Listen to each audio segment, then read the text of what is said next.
We've got Dipan Mehta as well joining in on the show. Hi there, Dipan. What do you make of the flare-up that we witnessed in the Adani group of stocks yesterday? Pretty much playing a helping hand in helping us scale that 19,900 mark. Good morning, and thank you for having me on your show. Yes, I think there was the trigger point, and more so because I think positive statement coming from Supreme Court. So that I think has improved the sentiment in the stock. And on the whole, I think the numbers also have been pretty decent, and the communication from the company and the coverage from the research analysts also have certainly improved. Of course, there are concerns around what the outcome of the investigation will be, but by and large, I think it is business as usual, and they haven't made any large acquisitions or taken on much more debt as a group. And mind you, debt was the biggest concern from investors' perspective. And with free cash flows coming through, I think gradually we are seeing that this risk factor also being addressed. So on the whole, and also most importantly, price to earnings multiples also have slightly compressed with stock prices correcting and earnings moving up. So things are going well for the Adani group. And I think that given the kind of structure of the equity, which is quite concentrated, and a lot of trader interest also is usually there in Adani group companies, I think this particular rally may have more strength, and we may see more upside gains in Adani group companies. Having said that, it's please take this disclosure on record as well that we and our clients will be invested in them. Right. Dipan, hi, morning. Have to talk to you about what's happening with Tata Tech. A lot of concern around their second largest client, VinFast, and the kind of damage that stock price has seen. We understand that the grey market premium for Tata Tech as well has fallen. You think there's reason to be alarmed a lot because what's happening at VinFast was already known back in August, September? Yeah, I think that there's just too much of euphoria around the stock and too much of volatility. And therefore, from an investor's perspective, especially a long-term investor, I just want to stay away from the counter for maybe a quarter or two. See what the earnings are for 1 or 2 quarters and what the effect of all these developments are, and then make a more informed, more rational decision. See, if you've got an allotment in Tata Technologies, I would say stay put, don't sell just because there is some whiff of negative news flow. But buying on listing at a huge premium is something I would really like to avoid. You can average it if you already have a allotment in the IPO. But by and large, I wouldn't look at making fresh investments in Tata Tech at these levels on listing. Generally, I think prices settle down 3 to 6 months down the line. And once we have seen 1 or 2 results, company communication, and understand the management and the business model better, that's when the time comes to invest in such companies, because these are not simple businesses as well. And there are many moving parts over here which one needs to understand. And I just want to go back to, it could be a coincidence or it really could be a bout of short covering, but the way Adani group of stocks have come back in last couple of sessions, it's quite extraordinary, isn't it? See, Nikunj, I've been watching this group last 2-3 years or so, and I have to candidly say that there's a lot of trader interest in Adani group stocks. And the shareholding pattern, as you know, because of large holding by the promoter and promoter-related entities, is very concentrated. The promoter group holdings are very high. So in a way, one could say that there's not as much depth given the kind of market capitalization that these companies have. For example, you want to buy a large block in Reliance Industries or SBI or Infosys, you can get it very easily because it's very liquid counter. There are so many players, and the impact cost is not that high. But when it comes to Adani group companies, because of the structure and because of the heightened trading interest in these stocks, even minor, I would say relatively lower purchases made by traders or long-term investors or institutional investors just tend to take the price higher. And that's why we see these fantastic moves on the upside as well as on the downside in the Adani group companies. And mind you, last 4 or 5 years, a lot of traders have made a lot of money in Adani group company. There was a time you would come in the morning, buy Adani, and by end of the day, you had decent gains. And if you held them for 3-4 months or so, these stocks did exceedingly well. Investors who invested in these companies 4 or 5 years ago have got multi-bagger returns even at these levels. So a lot of it is to do with the technicals of the counter, and I would say rather than the actual fundamentals. So as I said, I think that this rally can go up even higher. we have seen these stock prices trade at even higher levels than these P multiples notwithstanding. So I think similar scenario could certainly play out over here. Right. So you don't own Adani stocks and you don't have any plan to own them also. Can I safely infer that? But we have a lot of traders, and they may be having positions in Adani group companies. But on an investment perspective, I must say that no, we have not don't have any investment in Adani group stocks on our long-term portfolios. But yes, I think a lot of trader interest. We have a proprietary desk, and they certainly do have trading positions in Adani group companies that I must disclose over there. But my opinion is quite neutral at this point of time.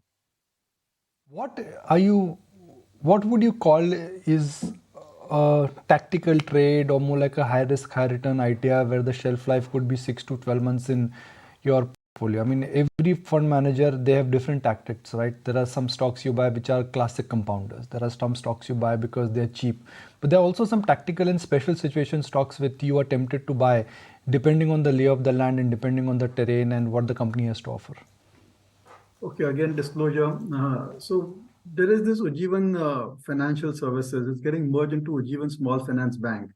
There's an arbitrage opportunity over there as well, because if you buy the holding company and when it gets merged, the actual cost of the acquisition of the final listed company, that is Ujjivan Small Finance Bank, you may get some arbitrage over there.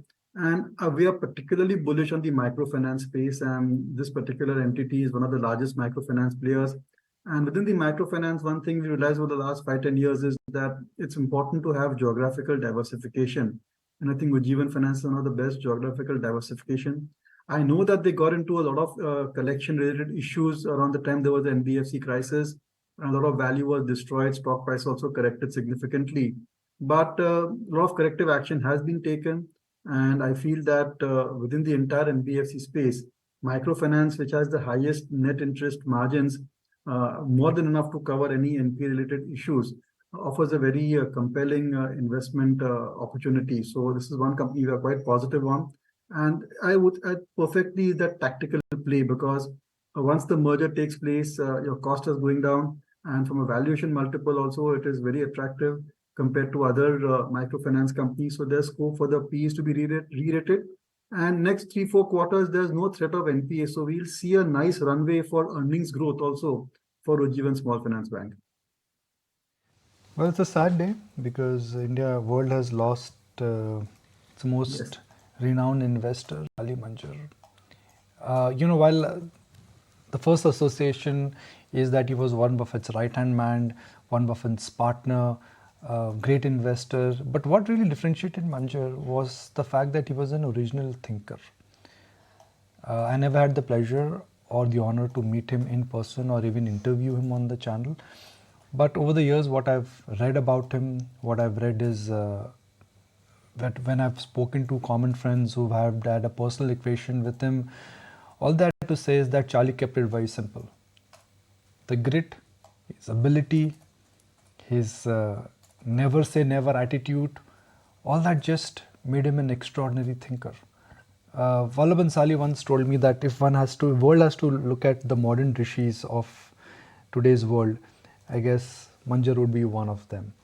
He was a capitalist by mind, but he was a true human being at its heart.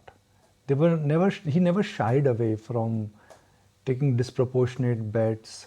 He always benefited when others were making mistakes.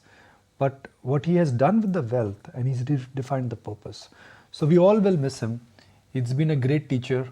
And the more you read about Charlie's ability, how he connected the dots in terms of psychology, human nature, he was an extraordinary human being. His one-liners, his wits, they always just kept us going. So Dipan, what's your first remembrance of Charlie Munger? The minute we say Charlie Munger, the first impression all of us get is Warren Buffett's partner.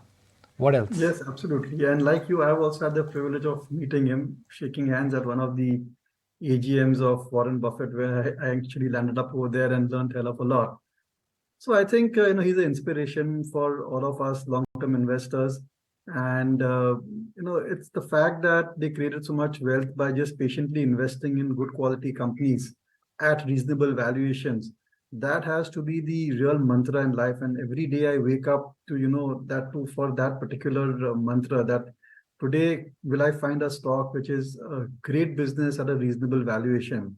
And if we are able to find such stocks, in which we have been able to over the past several decades or so, we have also seen tremendous value being created and significant alpha versus index per se. And I think that just puts more and more faith in managing your own funds with research rather than just going for index funds, which right now I think is amongst the very strong trends in the financial services business.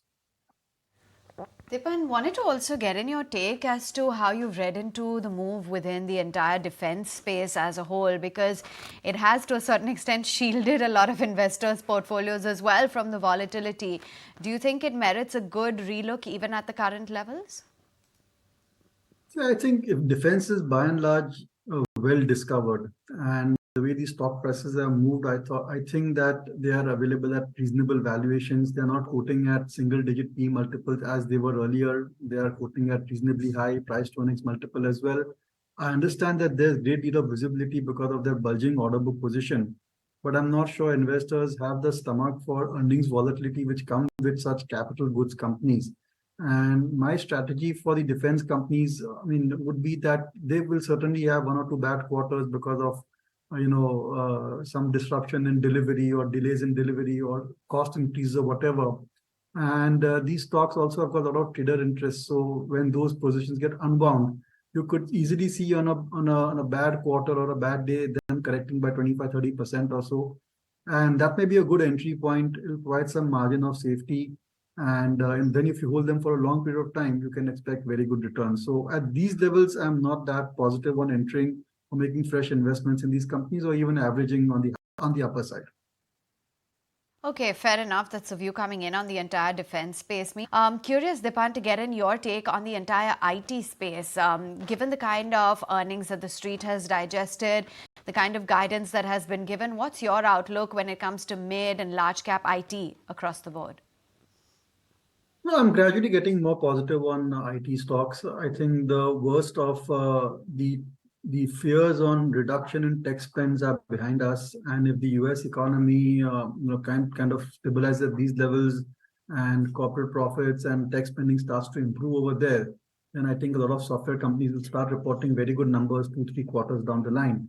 One needs to keep in mind that over the last couple of years or so, a lot of IT companies have won huge multi-million, multi-year orders.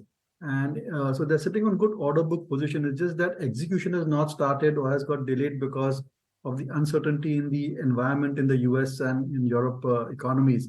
But once the uncertainties over there go down, I think tech spending is the first of the block from a management perspective. And there are so many trends happening in the technology space, especially with AI and IoT and so many new technologies coming in, that tech spends will remain very strong once the managements are convinced that the worst is over for the demand, consumer demand in US economy. So very positive on software companies, and you could see them reporting very good numbers. My personal preference is for the mid-cap software companies. I think they made a clear-cut niche and a very strong one. And I think that despite valuations, they can still outperform the large-cap IT stocks. Okay, Dipan, we'll let you go on that note. Good to have you on the show as always.